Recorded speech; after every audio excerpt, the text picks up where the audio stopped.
me home to the banks of the River Tyne.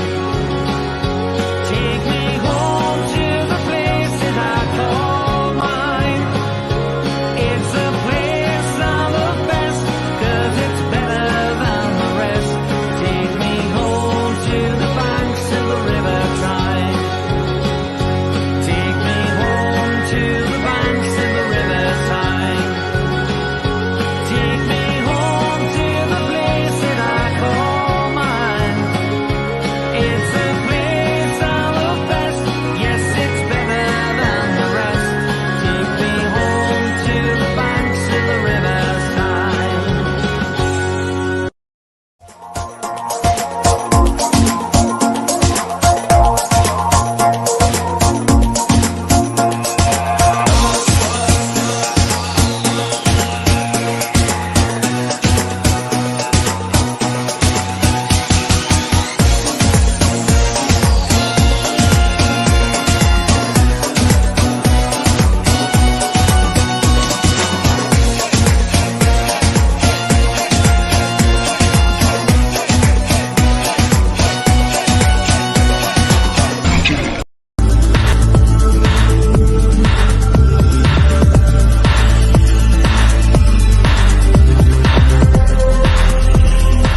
بالنسبه لما يجيك ستيف بروس مثلا يحط لك خمسه في خط الدفاع ويلعب مهاجمين.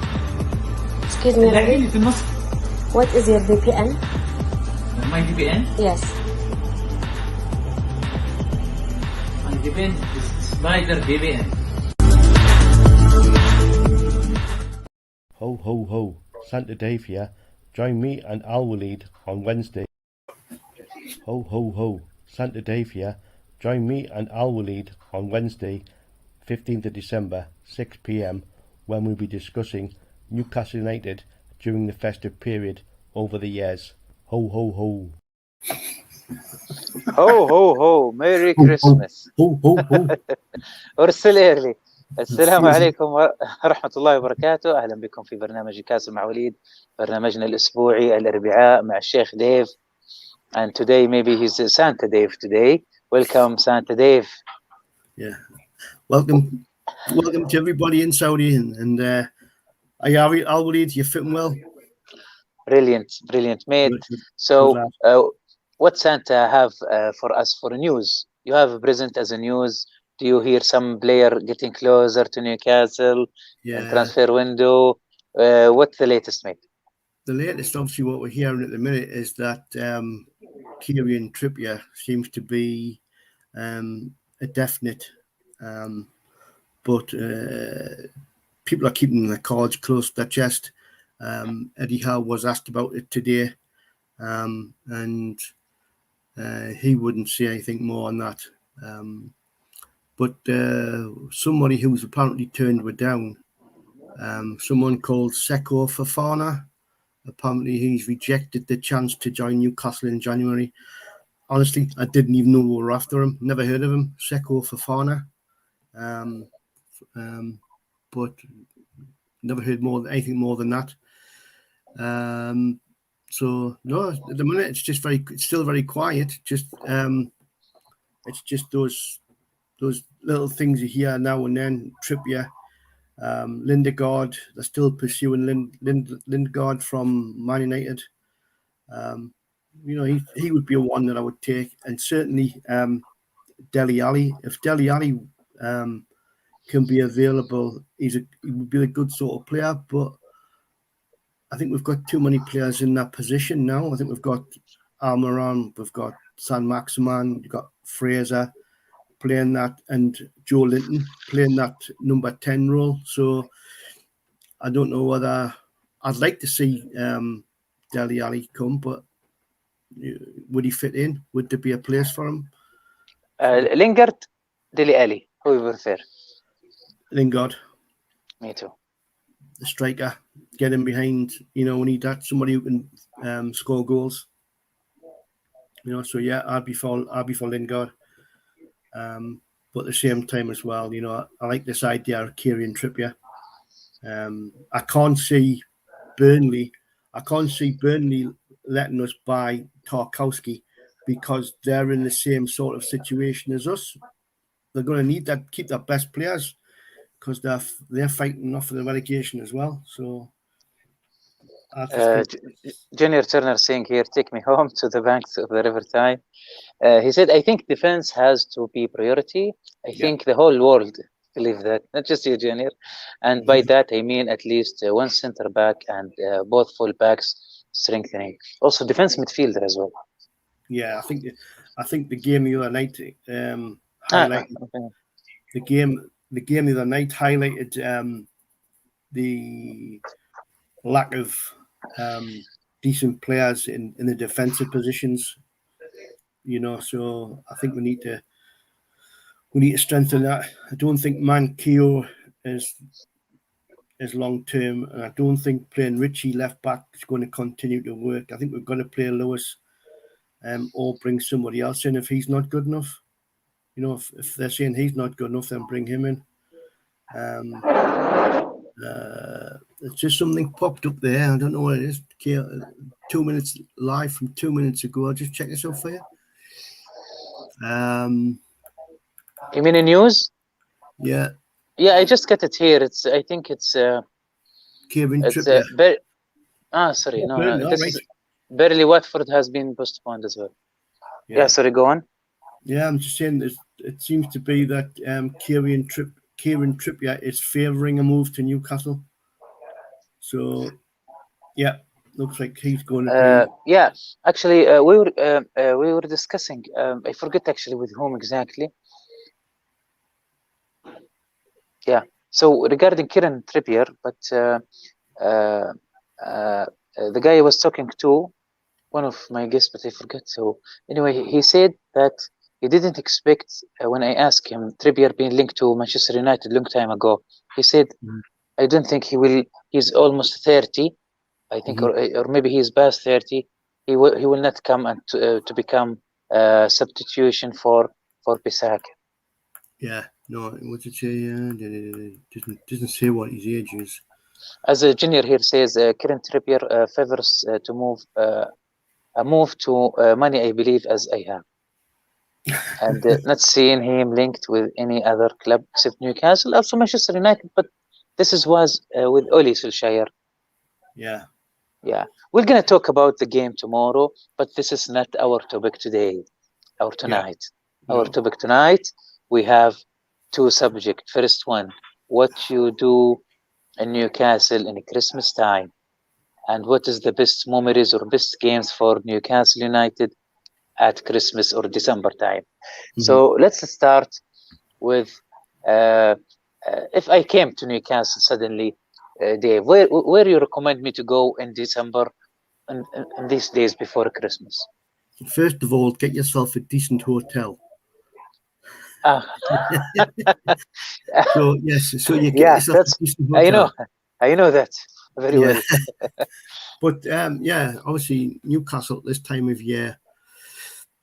In years gone by, Newcastle would have Christmas markets on exactly like that. Would have Christmas markets on in the main streets, where people would go out. They're obviously going out Christmas shopping, buying presents and goods.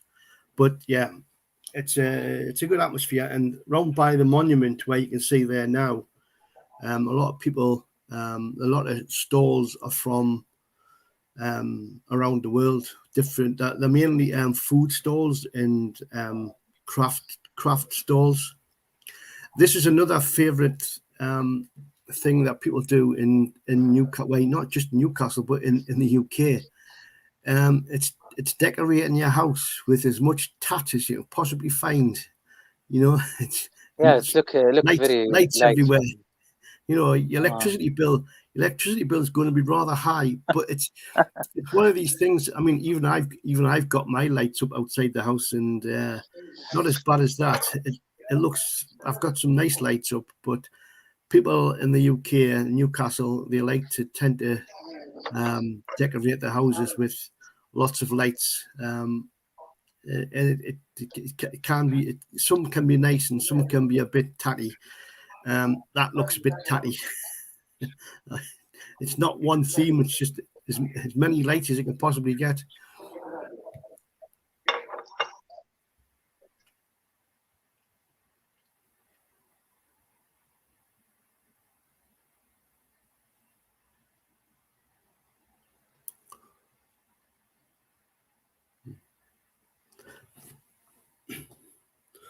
Other things that we do in Newcastle this time of year.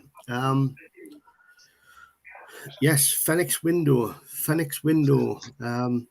It's a great tradition. It's not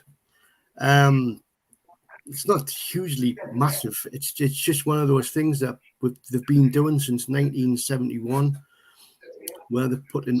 Sorry, David. I just went for a coffee. What is this exactly? It's Phoenix department store in Northumberland Street in Newcastle.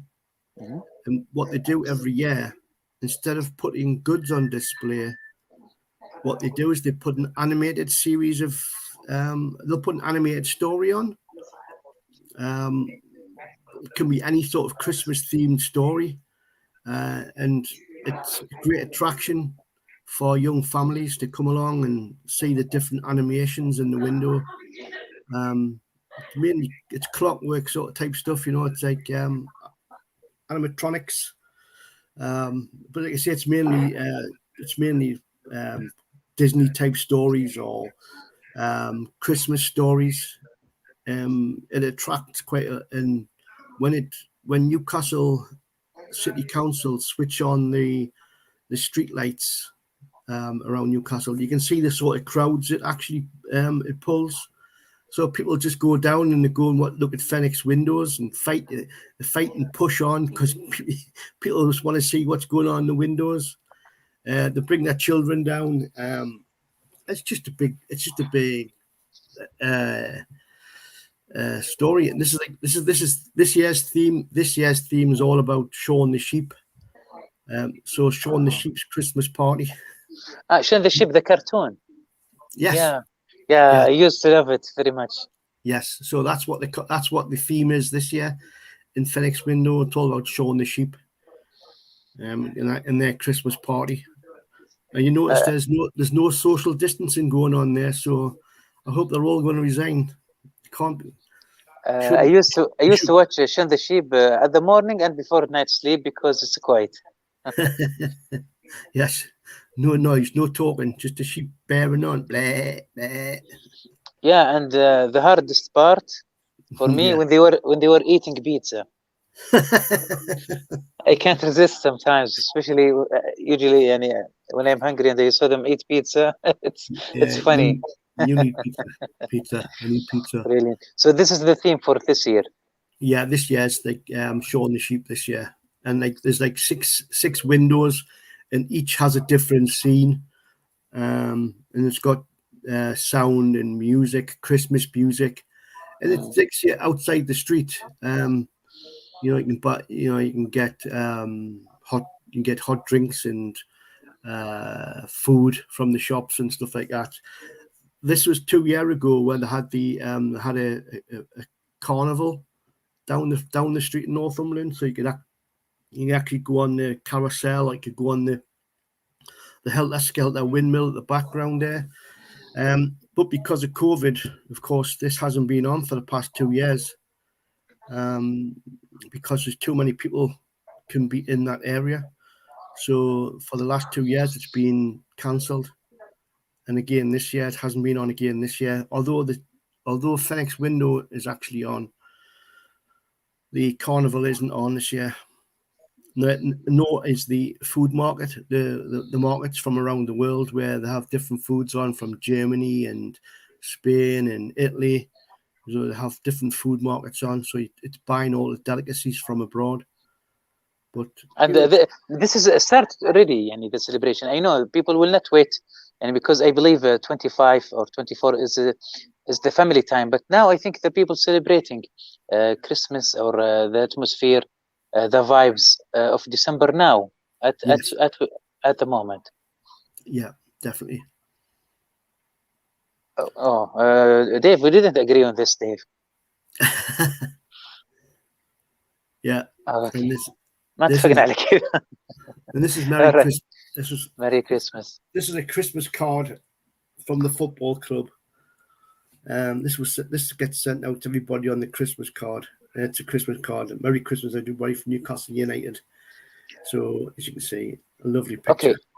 Okay, Santa Dave, what he do in Christmas? Okay, this is what we can do, but what about you? What you do usually on Christmas or these times? You see, Before. I'm not a religious person. I'm not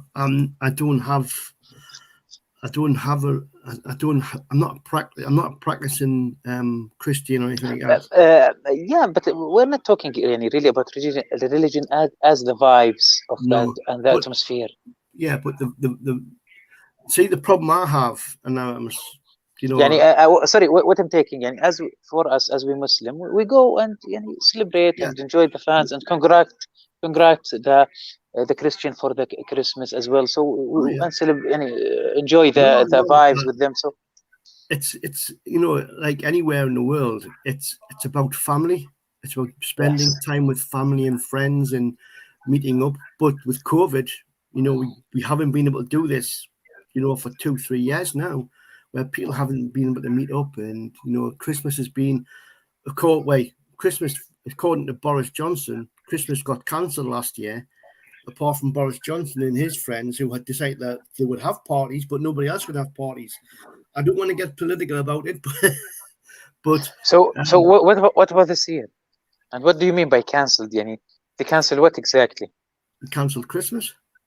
You mean Last year, you mean last public events? yeah, You mean? no, cancelled Christmas. Nobody was allowed to meet last year. People weren't. The request was that nobody meet up at Christmas. That would be socially distanced, and we don't have parties. We don't get together for Christmas lunch, which is what it's all about in the UK. We get the whole family around for Christmas lunch, and you have a big meal and all that sort of stuff. Okay, yeah. And last year, the government actually banned that last year, but it subsequently came to light in the last few weeks that people who live at number 10 Downing Street, where the Prime Minister lives, were having parties. We're having parties. And so there's a lot of upset in the UK at the moment because of that, because last year a lot of people couldn't see their families, and a lot of families lost parents, lost children. What their explanation? Why or excuse why they have the right to celebrate and They not haven't got others? one. They haven't got one. Hourly. They haven't got one, and which is why, because of the new Omicron, a lot of people are turning around and now saying, I won't follow your rules anymore because you didn't follow the rules last year.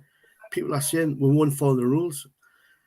I think people have got more sense. They will follow the rules, but you can understand how the UK public is actually rather upset because we had Christmas cancelled last year, and the government doing exactly opposite has upset a lot of people. So this year, people are determined they are going to have that Christmas. They're going to have that family time to get together.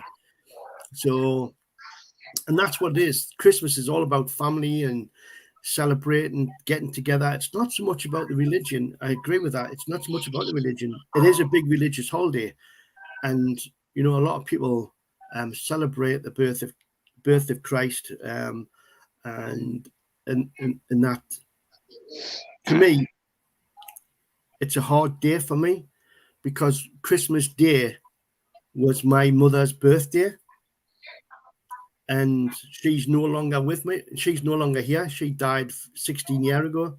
So Christmas Day hasn't been the same for me for a long time. I had certain things we used to do together with me, my mum, and my family. We get together. But since it was always a case, like on Christmas Day, it was always her birthday was first, then Christmas presents. Because she's not here now, it's just not one of those holidays I've been interested in. But I've got a daughter and 2 grandchildren who I'm determined that you know, I will make their Christmas good for them while it's not good for me. I'll try and make it good for them, Yeah, and that's that's what I good. do for, you know. So For me personally, what I like about December is the snow. And as you say, and as I told you, and again, and it's the atmosphere and the vibes. We like, we always like watch me and my wife watching the Christmas movies. yes, Sometimes they are on Netflix. It's like it's always about Christmas miracle, they call it. yeah, It's it's and all about the families gathering together and have some different or weird situations and stuff, and some fights and some walkie ticket stuff, and yeah, yeah, yeah. yeah, it's nice. This I, is I, our I like you. I love me Christmas films. I like the original Miracle on 34th Street, the very old one. It's a black and white film. I like It's a Wonderful Life.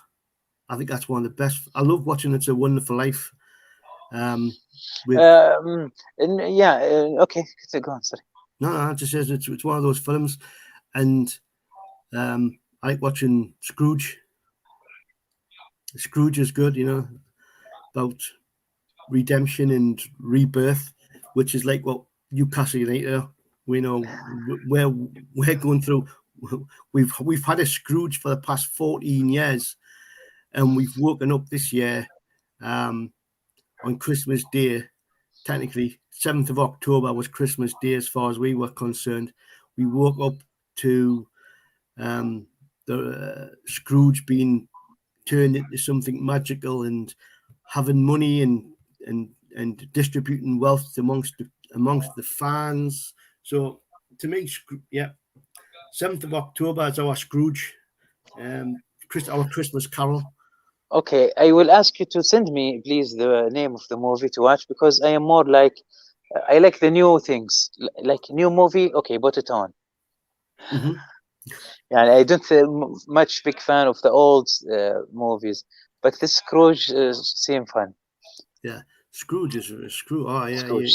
you have to watch. Yeah, Yeah. So please. a Christmas. It's called A Christmas Carol.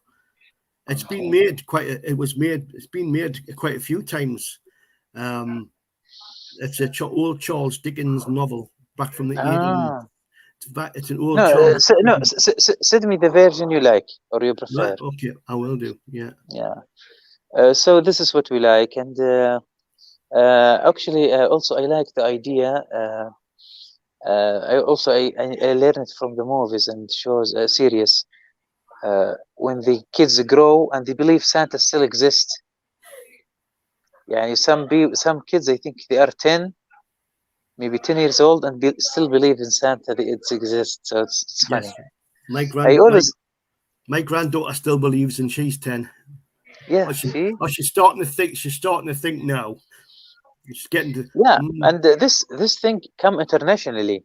Mhm. يعني I know sometimes يعني we get like يعني as I said يعني we have يعني the new thought is the forgiveness. We are fine with all religion of all people, but the Christmas things become more international.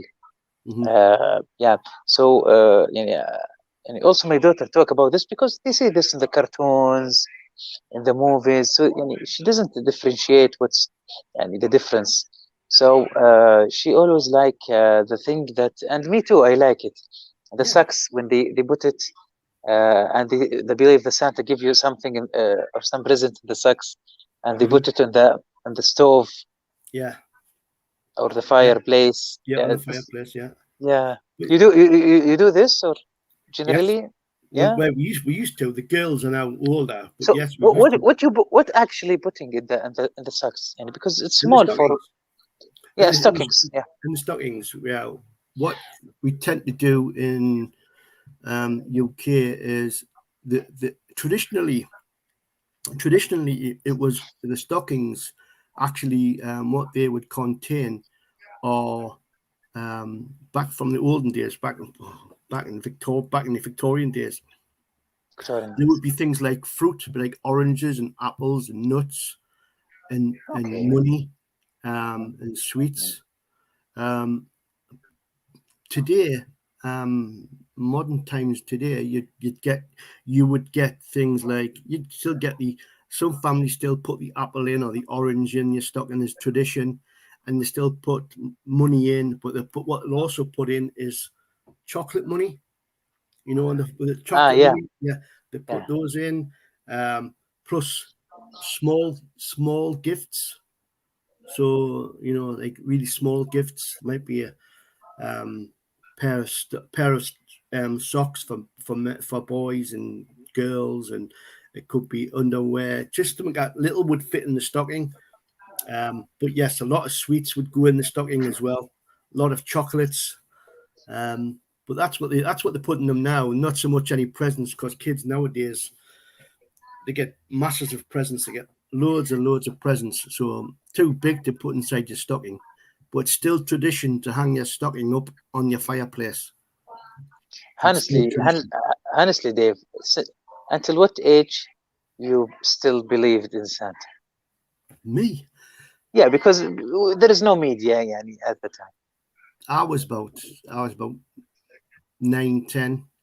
Okay, so that was about but right. The thing is, I couldn't take the chance of not believing, because if I didn't believe and he didn't come, I'd miss out. But even today, as much as today goes, what I do, even today, I still put a stocking out for my wife. I'll put gifts in for her. I'll put sweets and favors for my wife, and so she still gets her stocking. Even now. What about the snowman? Well, when it snows, it's snowing now in Newcastle. No, it's very warm in Newcastle at the minute. Oh, it's about how come? Because there's a the Gulf Stream. The Gulf Stream has brought warm air up from the Azores, so it's in the mornings it's about 4 or 5 degrees, but by the afternoon it's 10, 11, 12 degrees. Okay, so this is good for you. Not like the last 2 weeks. I think it was disaster. Yeah, the last few weeks has been really cold and wet and storms. We've had a lot of snow, ice storms as well. But at the moment, it's quite warm. But it's supposed to last until this weekend, and then we're expecting the bad weather again from next weekend. Eddie Howe, when he canceled, he said he will cancel Christmas for the club or the party, I think. Yeah. Tell us about this. What exactly the party in Newcastle for this times usually, and when was that last time? I don't know. Did I send you a picture of? I'll just have a quick look. Actually, I have some pictures, but we didn't. That's like just want to match. Be careful what you put up. No, don't worry. I was very selective. I'm not sure if I sent it. I'm just wondering if I sent it to you. Where's it gone? Yeah, I sent it. It's called Players Christmas Party. What's that? Players Christmas Parties. Players. Yes, I think I sent that one. Actually, I don't have it now because I only have the information part now. All right, no, maybe it wasn't. What you get with the players, what they tend to do is the players when they have their Christmas party, they tend to get dressed up as superheroes. So they'll all get dressed up as different type of superheroes, or from Star Wars or something like that. But so this is Halloween thing. Yeah, like a Halloween thing. Yeah, it's like a Halloween thing, but they get dressed up so they can go out. They can go out to celebrate without being recognised by the public. So, but what they tend to do, what they do is they'll go to a different country, or they'll go to a different part of the country itself. So they Together, not separately, together. Yeah, together. They celebrate together. All of them. Secretly, or people Secretly. know? No, secretly. Yeah, secretly. Oh, Like I say, they all get interesting. dressed. You know, so it's Very it's interesting. But what tends to happen now, certainly because of COVID, because they've cancelled it, they've cancelled the parties this year because of COVID, because we don't want the players coming down with COVID. So they've cancelled the parties. But they've done it before. They've done it before where they've cancelled the parties because there's too many games going on. So they'll say, look, we've got too many important games. We'll cancel the Christmas party. We'll have it later in the year. But what they'll do is they'll still have a Christmas party. So At they'll home, of course. They'll have all the Christmas, everything Christmas, but it might be in June. You know.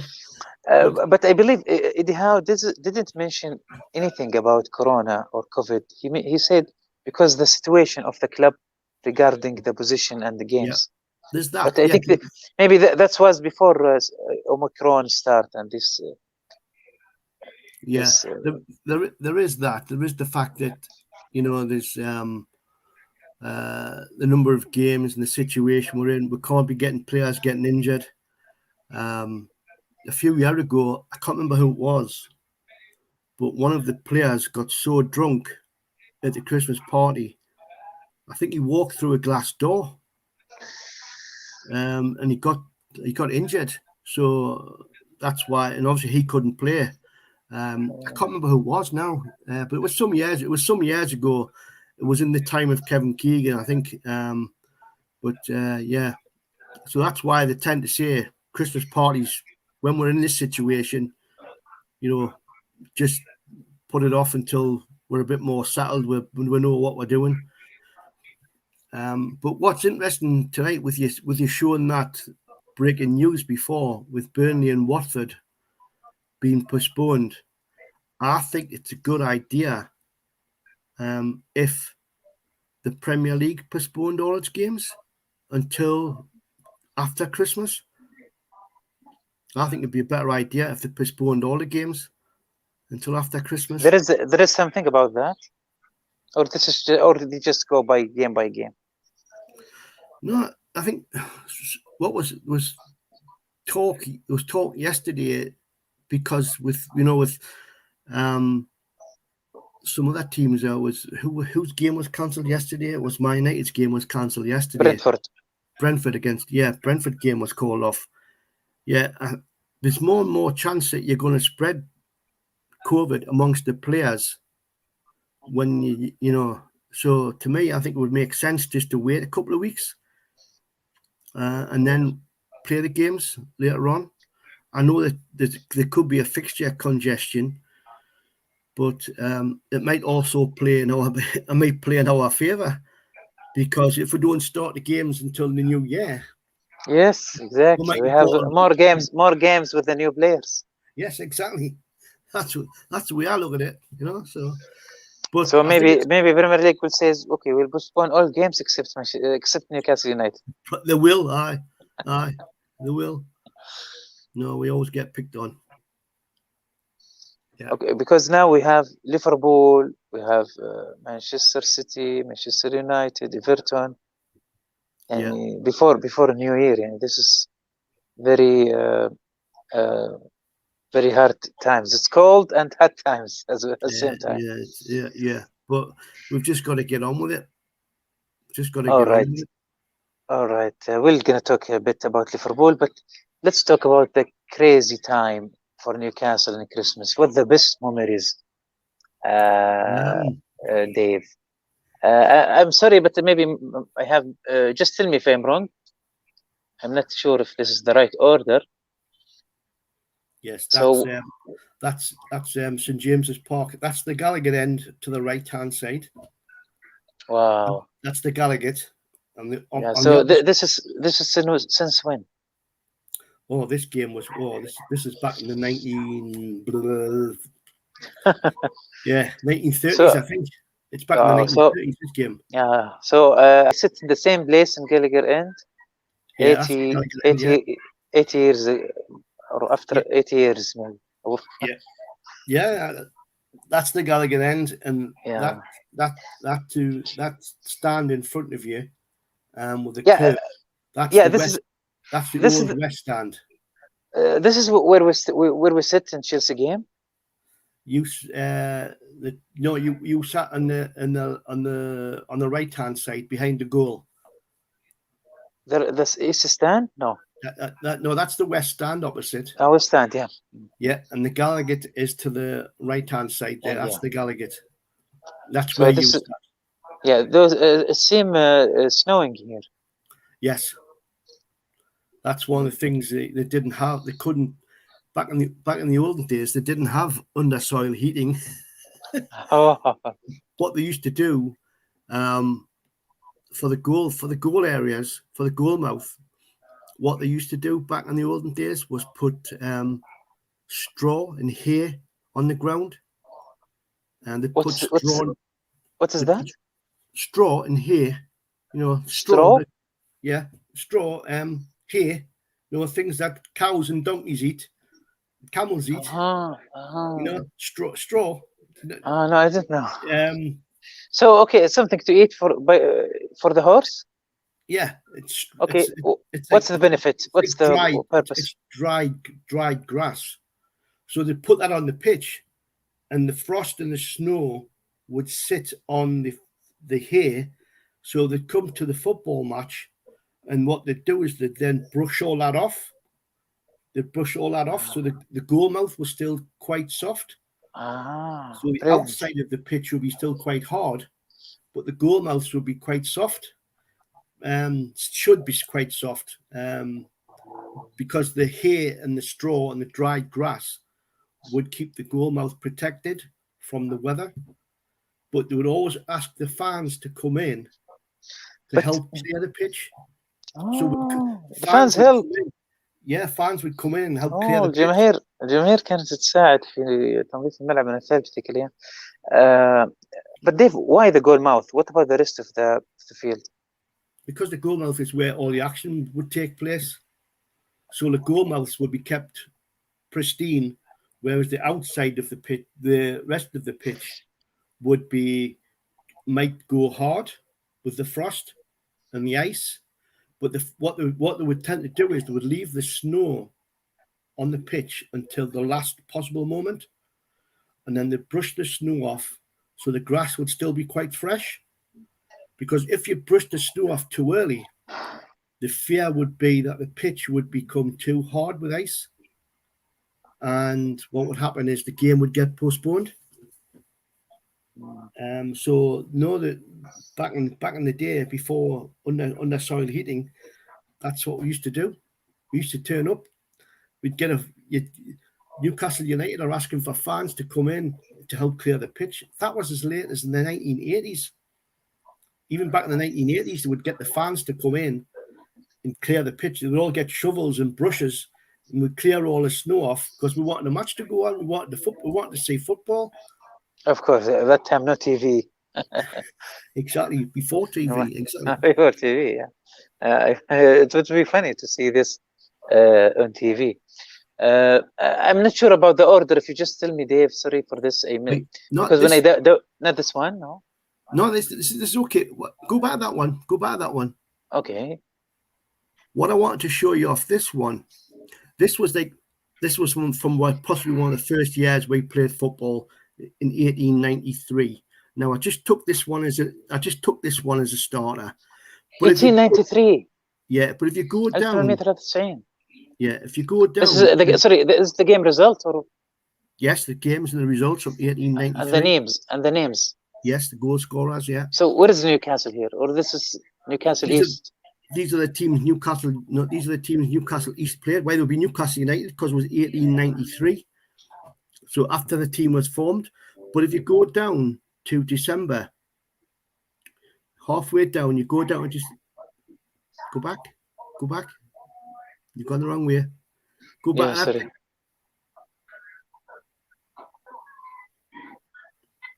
No. Go back go back to the list. The list. This one. Yeah. If you go down there and if you look at the dates, right, you'll April see that, 30. yeah, this is 1893. If you look at the dates, there was a match on the 23rd of December. There was a match on the 25th of December, on the 26th of December, on the 27th of December, and on the 30th of December, on the 1st of January, the 2nd of January, and the 6th of January. So you can see there's days where they didn't even get a rest. They played football every day over Christmas. But there is a distance between 2 and 6 January. Yeah, 4 days. But for the end of the because I remember someone talk about, and correct me if this is right or not, because it's family time and they want to see football, so that's why the Boxing Day came from. Yeah, but it wasn't. I mean, it was quite even quite late as the 1960s and the 1970s. They still played games on Christmas Day, Boxing Day, and then there would be a one on the Saturday if Christmas Day and Boxing Day weren't on a weekend. So there could be 3 and 4 games in the Christmas period within a space of 7 days. So there'll be quite a lot of games. What about 31? Do you have games in 31? No. December? No. 31, no. 30, okay. No.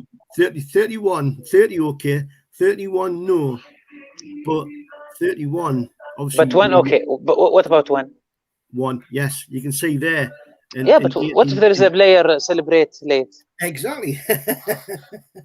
They'd be playing quite drunk. They'd be celebrating too hard. And weird result. The result on this one, we played Lincoln City on the 1st of January in 1894, and we beat Lincoln City 5-1. Oh, so Lincoln City, they were having fun. Yeah, Lincoln City before the game. In the next slides that you've got, we're talking about some of the best games that we ever had. This one? Yeah. Yeah. The 10 Christmas crackers. One of the first games on Christmas Eve was in 1898. So I'll rewind a bit. What tends to happen in the UK is that for many years the holiday period was for like the town and wear derbies. So Newcastle against Sunderland, or the Tyne Tees derbies, where it'd be Newcastle against Middlesbrough, or it would be Newcastle against Leeds United. And the reason for that is because it was close. It was closer for fans to travel. So they put this in purpose. Yes, for distance purposes. So you would. So they did not to travel away in these days. Yeah.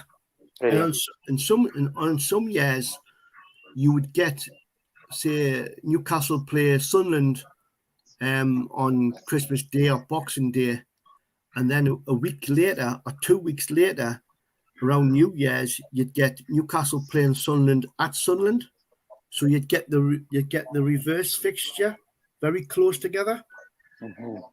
So you'd have 2 games against Sunderland in a space of a couple of weeks. But they didn't do this anymore. No, not anymore. Why? That's a good idea. It is a good idea. And certainly Newcastle fans have been penalised on some occasions where we've had to travel to London or to Brighton. No, don't say Brighton. To Brighton, you know all about Brighton. You left all the cities and you choose Brighton. Yeah. I don't know why. But that slide there, that picture I just showed you there, obviously talked about the first ever Tyne and Wear derby was played on a Boxing Day at the new Roker Park, the brand new Roker Park. This one? No. The first back the first one. Next one. Oh, sorry. Okay, this one. No.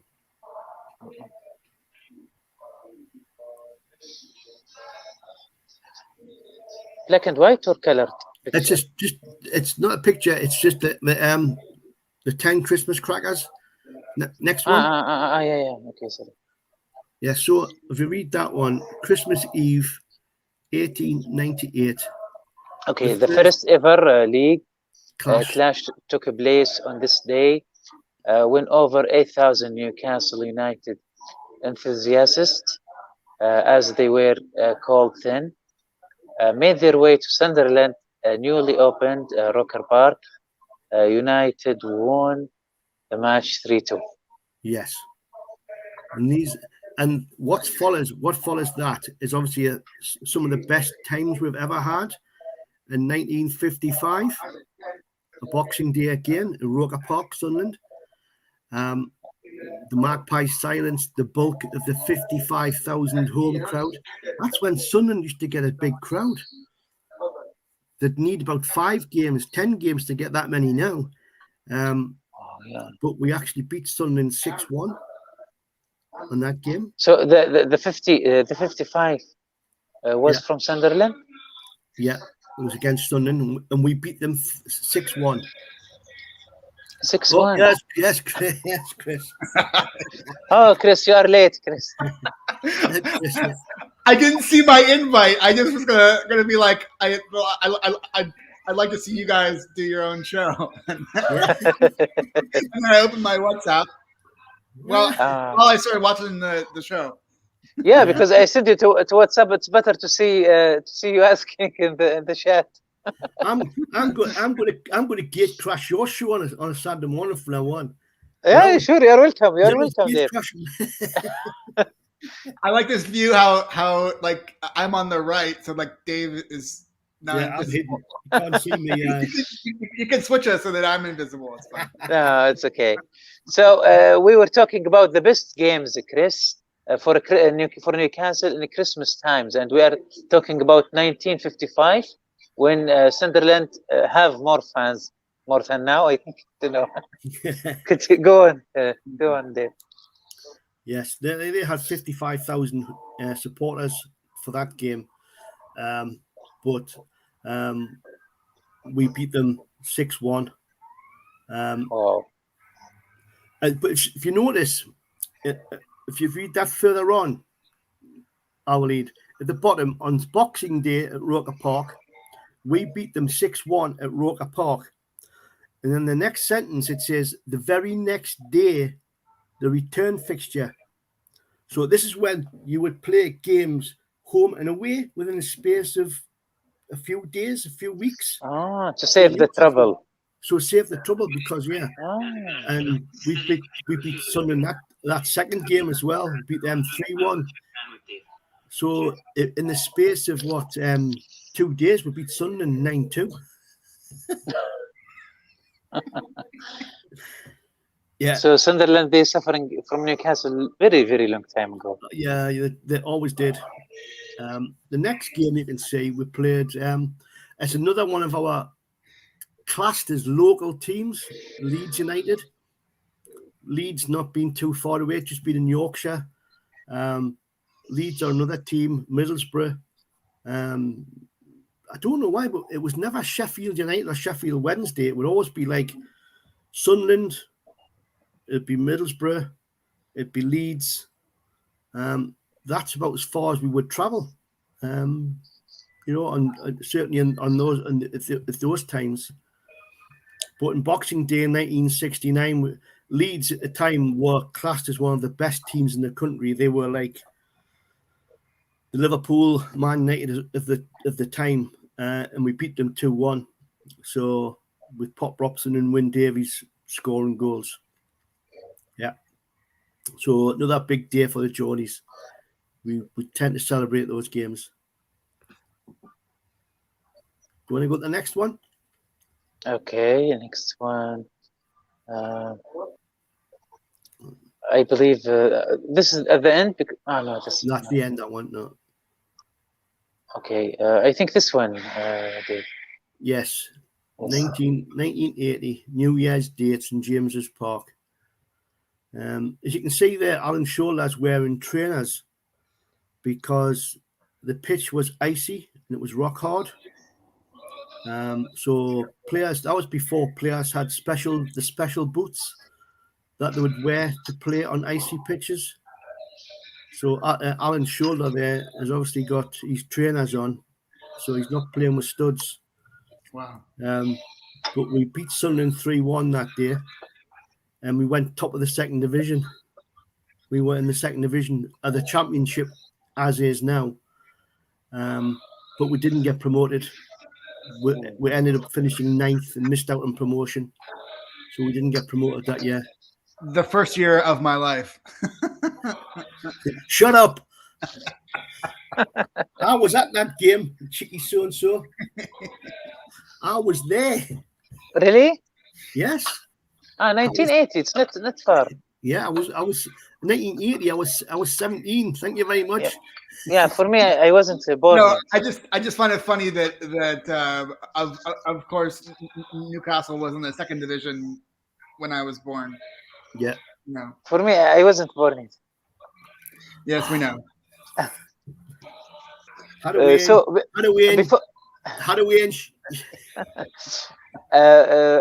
before we continue, I just want to ask you, Chris, do you think, or do you have, or you remember good Newcastle game in the Christmas time? Before, and maybe we'll see if this is one of the Dave's selection. Are you recall some game? They've pretty much been shite since I've arrived. Maybe that's in 2015. I think we had one draw or win against Man United in that period, in the late aughts, whatever, no, or teens, whatever you call it. All right. So let's see if this in Dave's selection. I think it is one of my selections, actually. We'll see. But this game here is a game against Sunderland on the 1st of January on New Year's Day. Now, does that ring a bell with you, a song? Hark now, hear the Geordie sing, the Sunderland ran away, and we will fight forevermore because of New Year's Day. This was the infamous match that song relates to, where on the 1st of January 1985, Peter Beardsley scored a fantastic hat-trick. And if you can watch that game back, if you can get that game on YouTube, it's really one of the best games at St James's Park ever. Oh, brilliant. Is it on YouTube? It's on YouTube, yeah. Peter Beardsley's hat-trick is one of the greatest hat-tricks you'll see. What's the Mackham's sponsor? Cowies. Cowies, yeah. What is that? Cowies were the motor group. Cowies Motors. Motors. Yeah, they used to sell cars. Okay. And Tom Cowie was their chairman, and owner. He was there. The original related parties. Yes. Speaking of Newcastle in 2021. Yes, exactly. You're not allowed to sponsor your own football team anymore. But back in them days, Tom Cowie, yes, he sponsored his own football team. What about King Power? Come on. Exactly. I know they don't have it this year, but yeah. But yes, that's one of the biggest games. And like I say, the song you hear around St James's Park at this time of year is all about this game and about Newcastle winning and Sunderland run away. وليد, were you alive yet? No. Okay, I was 6. I am 86. No, 5. I am 6 August 86. Oh, okay. I'm 22 at that game. I was there at that game and I was 22. You're making me feel old, used to. You can nick off. You spend more time with us. You feel younger. Oh yeah. This one I was 10. Yeah. This obviously these two. Yeah. David Kelly, 1992, he scored 2 goals, which was This is it's one. It's a good, goalkeeper or defender. well, the game below that is 1996. It's We St. took James's it, Park. the one above. This- The one above. Yeah, the one above is Boxing Oh, Day, yeah. St James's Park,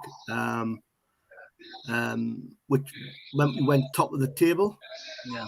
and we were heading back to the Premier League. We beat Wolves 2-1. David Ned Kelly scored 2. That's when we were coming back. That was our first promotion to the Premier League, because we were promoted in that season, 92-93. We got promoted. The game below, the 28th of December, is a game which will go down in infamy. Is that right? Yeah. Because we beat Tottenham at St James's Park 7-1. We ripped them apart. And Kevin Keegan, on the evening of that game, Kevin Keegan quit as Newcastle manager. He actually resigned after the game, citing the despair on the Spurs manager's face, Jerry Francis, that So Keegan was shocked at the mental state that left Jerry Francis in, and Keegan walked away. Sorry, Dave. This is a good result. Why he went away? He didn't like how the result had been taken by the Spurs manager. The Spurs manager was quite shocked and quite upset. So Keegan didn't like that. So he then walked away. He didn't want to do that to anybody else. That's very weird. Oh, it was. I never heard something like that. Yeah. Keegan really was special. Yeah, it says, Newcastle won 7-1, but little did we know that manager Kevin Keegan would walk out of St James's Park.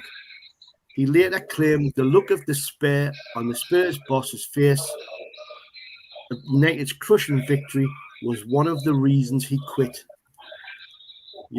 Shearer scored 2, Ferdinand scored 2, Robert Leeds scored 2, and Philippe Albert scored. And that was possibly one of the best days we had. Did Guardiola have the same feeling of Keegan yesterday with Leeds? Bielsa? Well, I don't think so.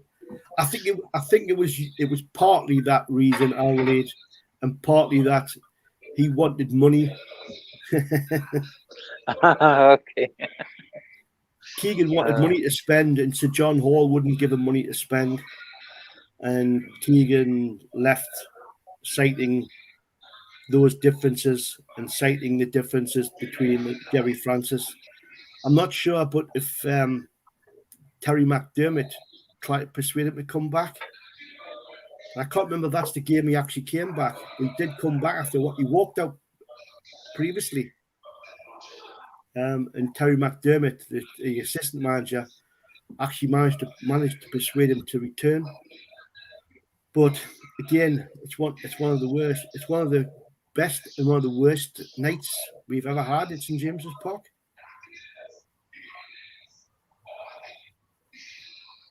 I think Chris is falling asleep there. No. So okay. I'm looking down.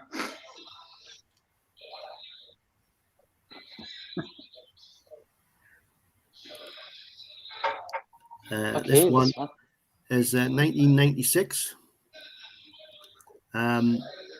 We went top of the league. 1996. This is when the entertainers were tearing everybody a new one. And January 2nd, we beat Arsenal 2-0 with goals from David Ginola and Les Ferdinand. So that was we were top of the league. We should have stayed there. We should have won the league that season. Hopefully, these days and better days about yet to come. This is still, yeah, this is with no picture. Boxing Day as well. Yeah, another Boxing Day game. This one's all about Sir Bobby Robson. We were top of the Premier League after 4 victories on the bounce, including away day triumphs at Arsenal and Leeds. And then we beat Middlesbrough 3-0. We were top of the league in 2001 under Sir Bobby Robson. So yeah, that was another great game. It was another great. It was actually another great. This is what I'm saying. This time of year, football teams have played 3 or 4 games normally during the 2 weeks of the Christmas period, and it tends to normally signal where the title might end up. So while we were hoping that we'd get the title, it wasn't the case again. And I think we finished 5th that season, I think. So yeah.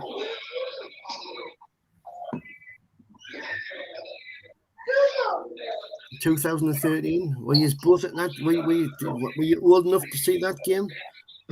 Oh, don't embarrass us, Dave. 2013, yeah. This is probably one of the rarer days where we played Stoke City. We played Stoke City.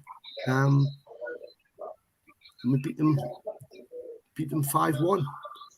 But some of the goals were quite good goals. And Johan Kabay, at the time, he was one of my favourite players.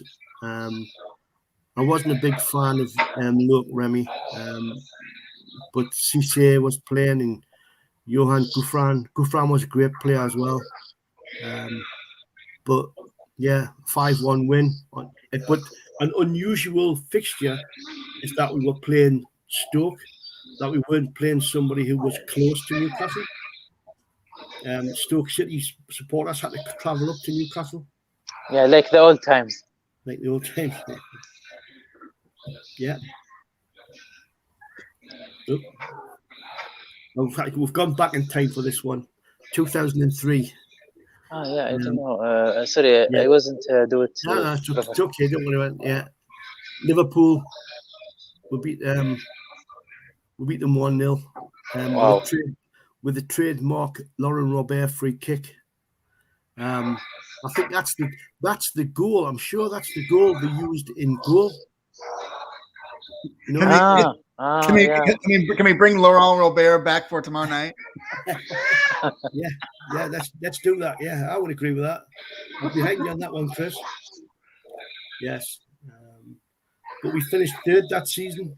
You know, we finished 3rd, and like I said, that goal, the Laurent Robert free kick was the one that it's used in the goal for them when Santiago Munoz scored the rake out of goal in the top corner. That's that goal. So yeah, so it lives in infamy again. Well, this is really nice memories, and I'm sure the one who watches now enjoying this. I want to ask you, Chris, what the best memory? Why are you laughing? Because I may not be able to answer the question, but I'll try my best. Okay, so you know, it shouldn't be a game. No need to be a game. But what's the best memory for you?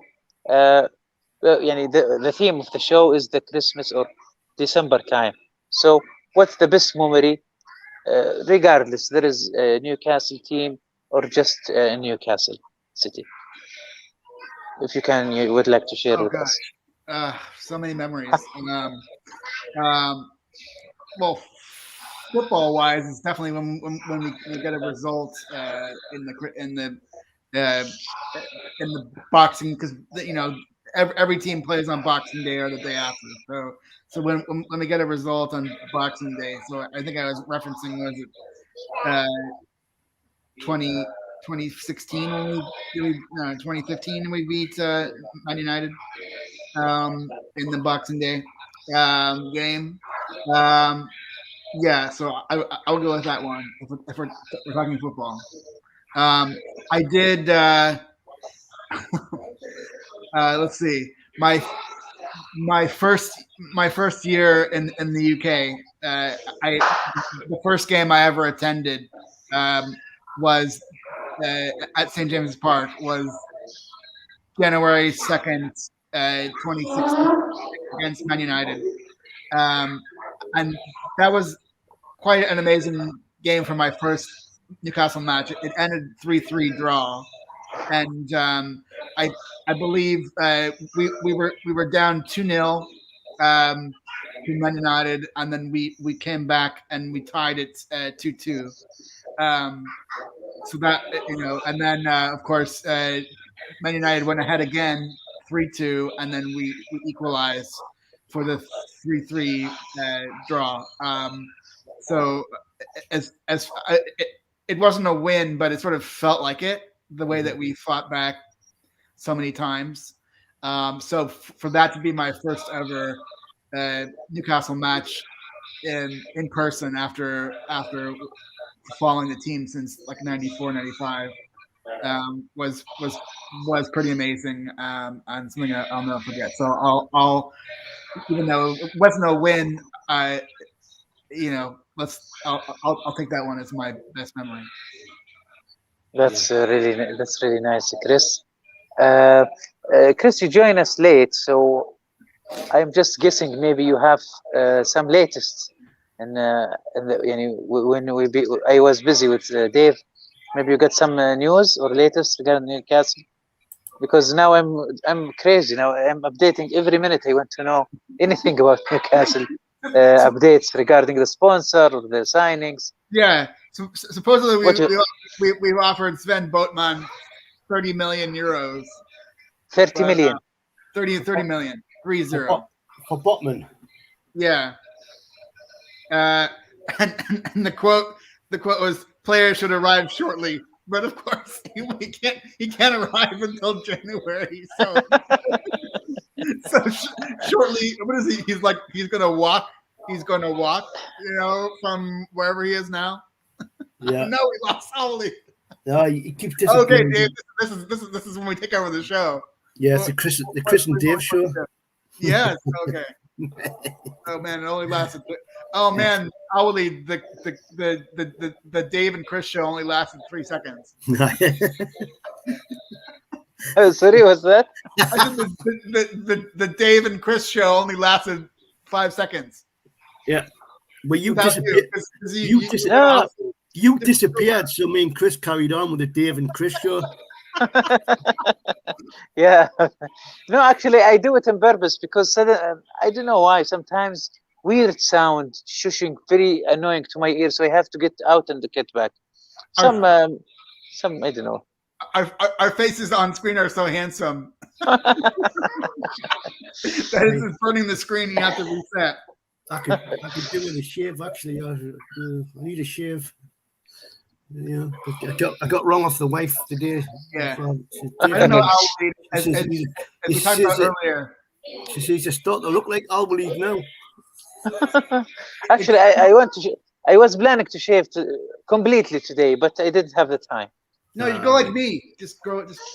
Just do it like once every other week. So I don't know about you guys, but it seems like there's an awful lot of Kieran Trippier smoke. And sorry, because but about Botman, this is confirmed, this number by 30 million, or this is just come on, it's the account that NUSC 360 has tweeted is something I've never heard of. Yeah. So Sport Witness, and let me tell you how many followers. So he's 13,000 followers. He's a Dutch player, and he's young, and he's playing in Lille from France. But I didn't watch him actually play. Any good? I heard that every team wants him. So even if we're the richest team in the world, we're still at the bottom of the Premier League. So Is he in Netherlands national team? Or maybe no. Have he made it to the national team? Honestly, until this week, I'd never heard of him. So I see. No, I'm not the best authority to weigh in. no, on I it. totally agree with you. Like I said, there was a player linked with us, apparently called Seko Fofana, Yeah. and I never even heard of him. Apparently, he was going to cost for 25 million quid. Yeah, no, I'm concerned about if we buy an African player, Yeah. they'll basically miss all of January anyways with the African Cup of Nations. Yeah. So he No, better be really good if we're going I agree with Chris. not have him for a month. If they're the sort of players we're looking at, then perhaps they're the players we'll look at for the summer. Yeah. Because we need to be bringing players in now who can actually help us get out of this predicament. So bringing in players who possibly going to be in the AFCON, then I think it would be counterproductive. You'd spend the money, but you wouldn't have the player. Yeah. So no, I wouldn't do it. I mean, as I could be wrong, Dave, but I think in the past couple of years we've only had like fringe players from our team leave to go play. So it wasn't anyone that was like a nailed on starter. Yeah. So, yeah. With the Kieran Trippier, why he's keep many resources, as we discussed earlier today, Chris. What's the thing with many resources and repeating of Kieran Trippier? What's new? I think he ticks all the boxes in terms of obviously we need to shore up our defense. So he's a quality England national international defender. So he fills a need for us. I think the other factors are his contract is up next year. He's sort of indications from his camp that he wants to return to the Premier League. And the other factors are that he sort of threads that needle of being a player with Premier League experience who is not currently on a Premier League team in case these threats of Premier League teams not wanting to deal with us because of our owners, whatever, or because we're in a relegation battle with them. So he sort of, for all of those like 5 factors, he sort of hits every single one. Obviously, and then the bonus I would say is that even though he's a defender, he's renowned for his set plays. So he's an excellent he's excellent with free kicks and stuff like that. So it's like, normally when you bring in a defender, he doesn't help you get goals, but this is like sort of the bonus with Trippier is that for all those other reasons, plus his ability to swing across him. Because all we have so far is Jonjo Shelby, and Jonjo hit rate is like less than 1 in 10 on these free kicks. So if we could bring in Trippier, he would be. I agree. But I think today, was it Simon Jordan, that great football pundit from Talk Sport? Apparently, he's mouthed off today and said that. I believe the clip with Crook. Yes. You still what? I was watching. I happened to be watching that time in the morning with Simon Jordan. And because وليد was interested, asked me about who's this journalist. His last name is Crook, and he happened to be coming up on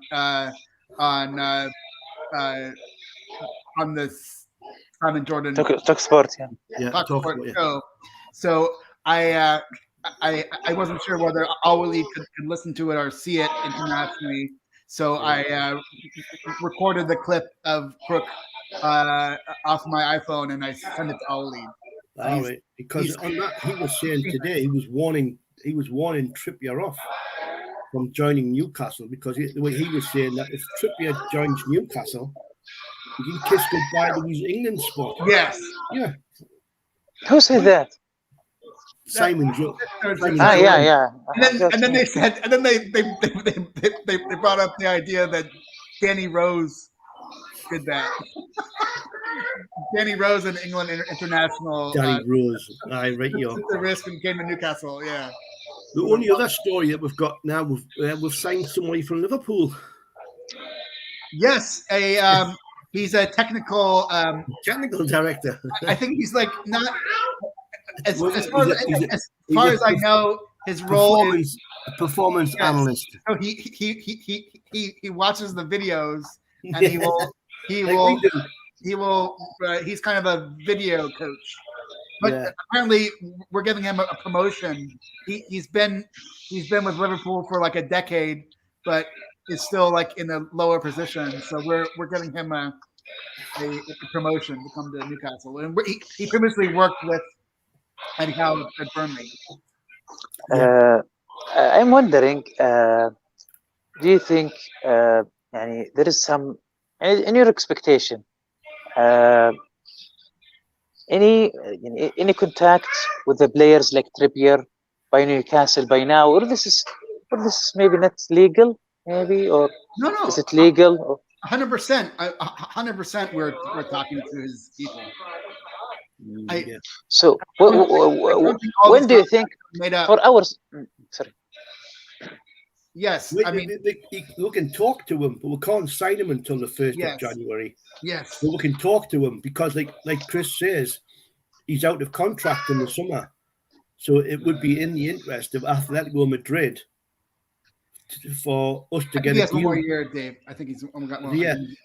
But still, it's still good on their part to get a deal, because otherwise, if they hang on to him for a year, he could walk away for nothing. Yeah. So if they could get 10, 15, 20 million for the man, it's in their interest. So that's why but he's unhappy and he wants to come home. So, I think that's in everybody's interest. And I think he'd be a good signing for us. I'd like to see Kieran Trippier. I find it pretty interesting because here he is at Atletico Madrid, the La Liga champions. You've got both Barcelona and Real Madrid in the down period, and they don't have any money. That's why they wanted to be in the Super League, and they're still, I think, officially like what they still have not withdrawn from the Super League. It's still Juventus, Real Madrid, and Barcelona still nominally in the Super League. Just the three of them. Yeah, because they're strapped for cash. So maybe that's the main reason why he would leave. But it seems like Atletico Madrid is a pretty good place to be right now. If Barcelona and Real Madrid, the perennial champions, are but Real Madrid's top again now. They're on the Real Madrid's top. Real Madrid's back on the top again. Barcelona not doing so well. But maybe I'm just too much of a Barcelona sort of side team supporter that I don't even pay attention to. Before we going to Liverpool game tomorrow, last question regarding the transfer window. In your your expectation for the signings in January, if we, as you said, make the talks, do you think Newcastle will do it quickly, first week, second week, first day? If they already make make agreement, or like last minute, like Ashley. No, they've done this. Yeah. They've done this now. They've done all that prep work. Yeah, and I think it'll come down to the transfer window opening up on the 3rd of January. 1st of January, but really you're talking New Year's Day and bank holiday.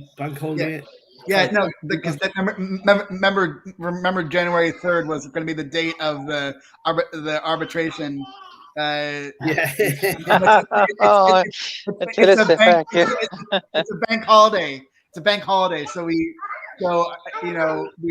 probably won't be getting probably won't be transfers done on the 3rd. that's coming off of the New Year's weekend, and it'll be a bank holiday. So Yeah, I remember Adam Luiz. I would say that if we don't have signings in the first week, I'd be worried. Yeah, I think we'll definitely have signings within the first week, and I think if we get lucky and we get players in, some of those players will play in the FA Cup game against Cambridge. Yeah, what's the date of that? I think it's the 5th or 6th. Oh wow! Okay. Yeah, 5th or 6th of January. So, you know, I think if we get players in, we could use that game as get some sort of match fitness into them. Yeah. You know. If it's Trippier, we don't have to worry about a work visa. No. Actually, I was worried. I hear like more not necessarily links to Aaron Ramsey, but it signs that Aaron Ramsey wants to leave Juve. But I don't know if that means. I doubt he would consider Newcastle, but maybe we could go for him. No, I think. Aaron Ramsey, he's from England. Yeah. No, he's Welsh. Wales. He's Welsh. Welsh, yeah. For me, I want to I'm afraid. I don't want to reach this point when we're gonna spend the last week of the transfer window. Because we don't want the other teams they delay or playing some games. You know, we don't want to make it like the first day. I want to make it. This is what I want. I want to be quickly. First week, first day. This is the offer. This is the thing. Are you in or not? Sign, and that's it. Mm-hmm. If there is more negotiation, move to another player. Yell at him. That means come on. Yeah, because we are competing with time. We are competing with time. We are racing with time. No time to waste. Yeah. Because I believe the more every day we waste on the transfer window, it's becoming more difficult, more expensive. Yes. Yes. Because they will take advantage of you last week if you didn't sign or the players you want to sign. Yes. You not mumkin. But then again, that might work in our favour. Is that where beforehand, if you were negotiating with a team, certainly under the days of Lee Charnley, you know, a player would be valued at 25 million, and we would offer them 5 million. You know, we would always want somebody on the cheap. So, but now, if somebody's for sale at 25 million, we might have, because we got owners who've got money, they might turn around and say, yeah, okay, 25 million. And the deal will be done. The deal will be done rather than hanging about for, you know, chewing and throwing with offers and counter offers and all that sort of stuff. Because we've got the owners and we'll have our sponsorship deals hopefully sorted out by then, that we'll go and buy players for what we need them for and what they're asking. Yeah. Hopefully, Chris, we did have Hamza Chaudhry this time as well. and وليد, I have to apologize to you because I think on a previous show I thought that we would have sponsors announced today. No, this is just. But I think now we have to go through the outside approval process. Yeah. Actually, funny update I got last night regarding this matter, Chris. Some of the fans, they are aware about the deep information. He talked to me about STC, the telecom, and Aramco. Yeah. As they have more chance to be the sponsor because they have financially they are more organized. As I understand, they have financial lists. Yes. Something like that. Not like Neom or Vision. They are not. There is no financial something like that. More experience. It's all in football, not more about financial. Yes. So this is it was a good update. Yes. I told you that Saudi Telecom would be obvious because it's like Saudi Telecom was already sponsoring Man United, so they know what it's like to be sponsoring a Premier League squad. They just and they've upgraded their class from Man United to us. all right. So the game tomorrow. Speaking of negotiating, you speak just now. Until now, I think Salah didn't renew the contract. So should we put our eyes on Salah? I know. Obviously, he would be a PIF dream, but no, he's going to stay with Liverpool. I'm almost certain, and we're not going to be making any like Galactico signings either this January. Probably not next summer either. No, I think it's like what we're saying. It's about time to build some respect, build some character, and then bring in the Galacticos. Yeah. I wouldn't try and bring Galacticos in from the start. Yeah, no. Because build slowly. Yeah, because a lot of them were actually only in it for the money. Yeah. Going back to the days of Robinho for Man City when Robinho turned up, and he thought he was signing for a club in London, didn't he? Or he was signing for Manchester United, and he ended up signing for Manchester City.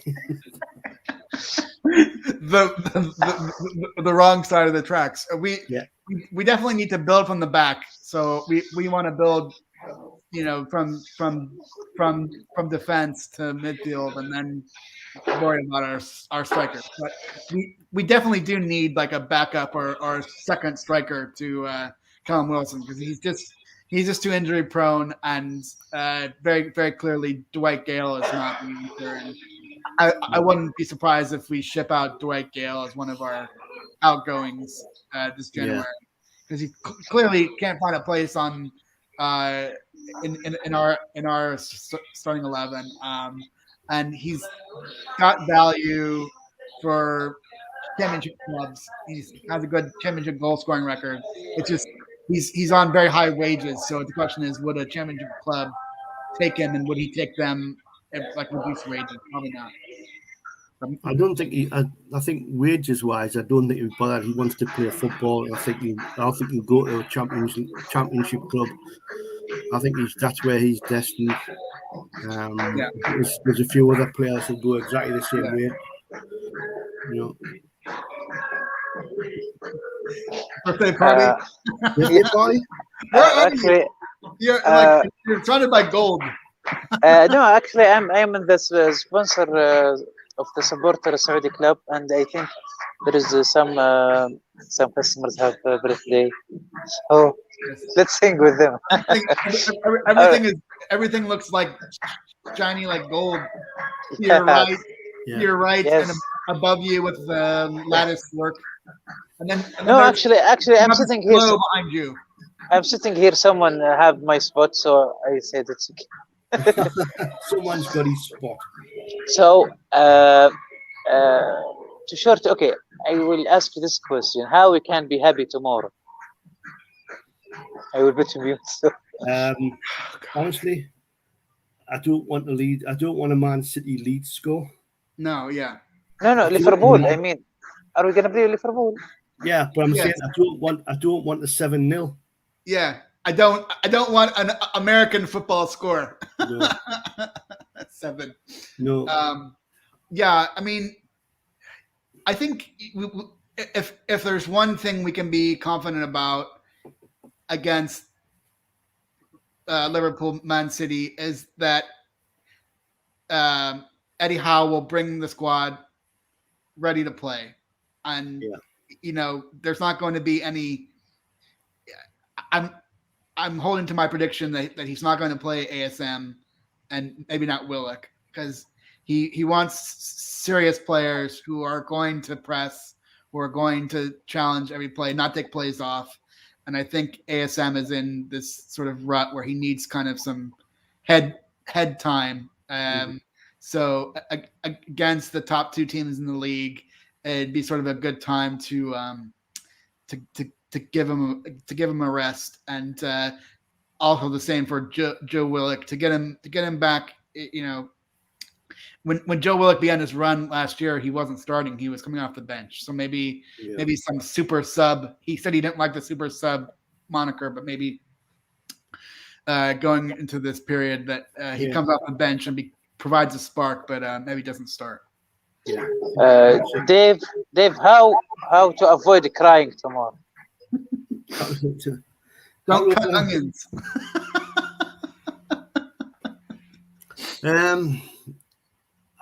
Avoid the crying. Yeah, avoid the crisis. Avoid crying in your beer. I think tomorrow the problem that we've got is Freddie Fernandez. He's injured now. He's out. He's going to miss all the games over the Christmas period. And the training. Would you park the bus and play 5 at the back? I would. Yes, I would do that. Yeah. I would use Joe Linton and Wilson as the attacking formation. You know, keep them up front. Yes. But I would certainly defend as strongly as I possibly could. They did when they went out to 10 men against Norwich. You know, they've proved they can do that. So, and who knows? We can always sneak a 1-0. And I just want to say that park the bus is what they should have done to get you back from Brighton. Oh no! Again. Oh my God! You not Park good. the bus. Don't leave without Owleed. Yeah. Speaking of bus, someone offered me to go to some place with a bus, some party for in the season Riyadh. I said no bus. No bus. All right. Only helicopter for Owleed now. So, your expectation for the results? This is the last question before we.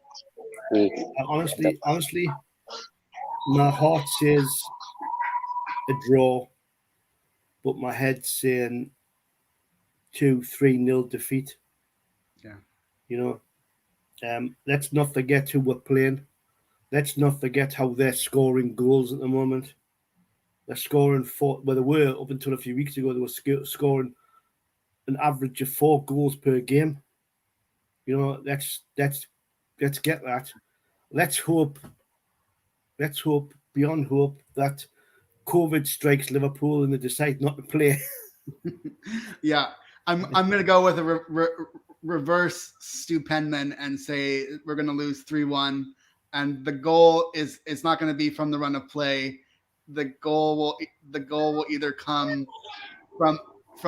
I was first going to say 3-1 to Liverpool. I'll lead, and I was going to say that our one will come from an own goal. But I'm going to be generous and say that in retributive justice from last week, we will get a penalty to go our way. And so it'll be 3-1 with a Callum Wilson penalty. Well, that sort of prediction, you're expecting Santa Claus too early, mate. No, 3-1 loss with I know, but even the 3-1 loss, getting a penalty, it's like getting a Christmas present. No coal in our stockings. No. Actually, me too.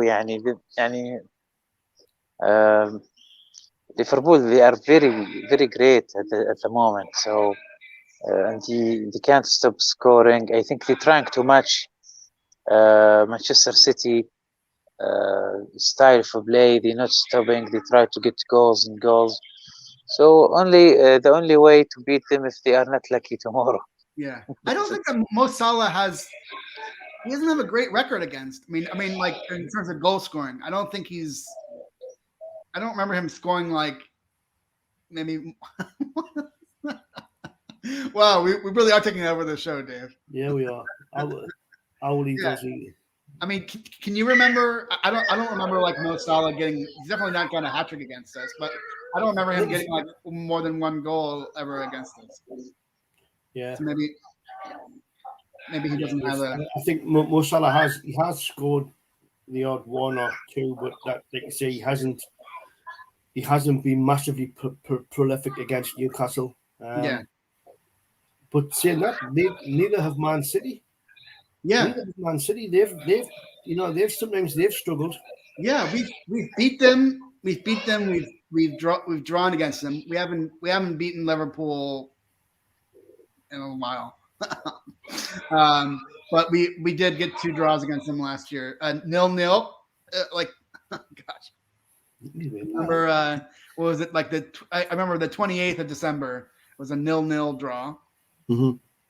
And then somewhere in the mid-season we had a 1-1 draw against them at home, I think. Yeah, I think a 0-0. I think a 0-0 or a draw. Both those teams. Yeah. Are you lads? No, I have a problem here. Are you excited for game tomorrow? No. No. I am excited. I'm not a masochist. If we hadn't the squad, if Eddie Howe hadn't inherited the squad that he's got, yes, I'd be excited. I'd be at the match. I'd be looking for the build up and all that sort of stuff.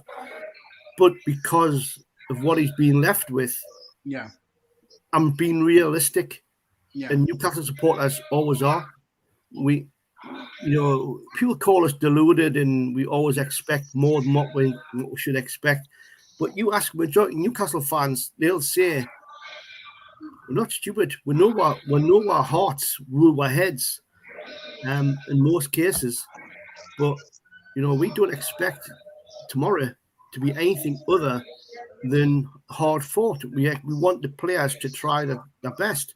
We want the players to come away with a win, but we know it's not going to happen. Not the way Liverpool's playing at the moment. We haven't got the squad to compete yet. I think let's put that bit in yet.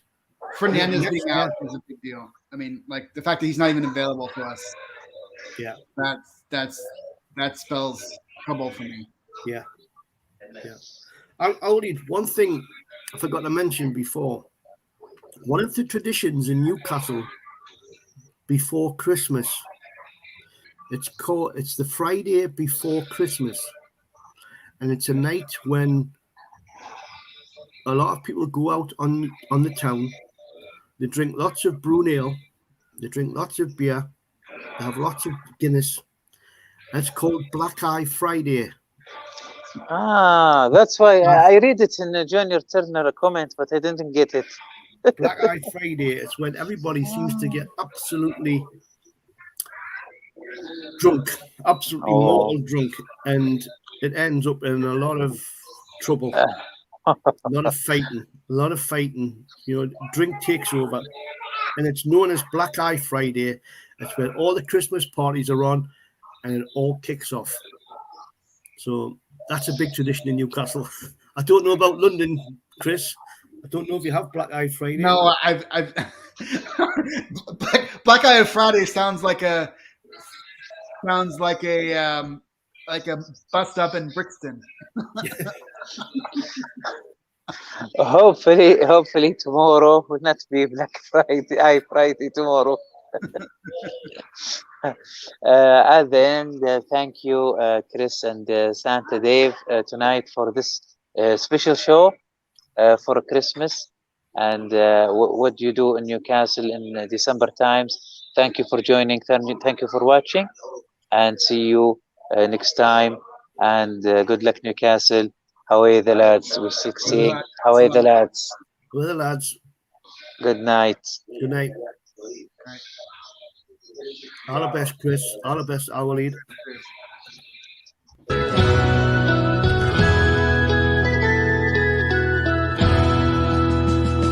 Take me home to the banks of the river Tyne. Take me home to the places I call mine.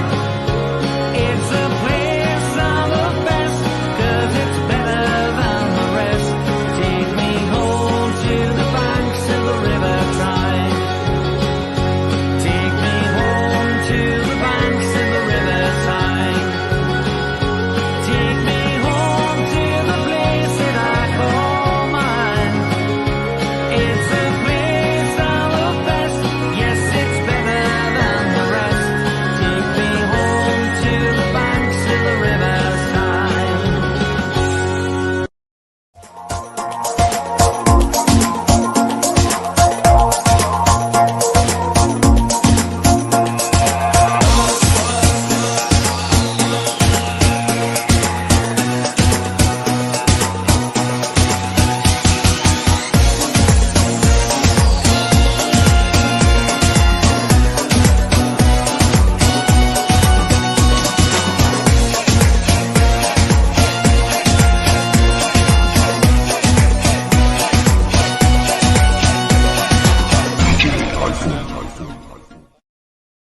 ho ho, Santa Dave here. Join me and Al Waleed on Wednesday, 15th of December, 6 p.m, when we'll be discussing Newcastle United during the festive period over the years. Ho ho ho.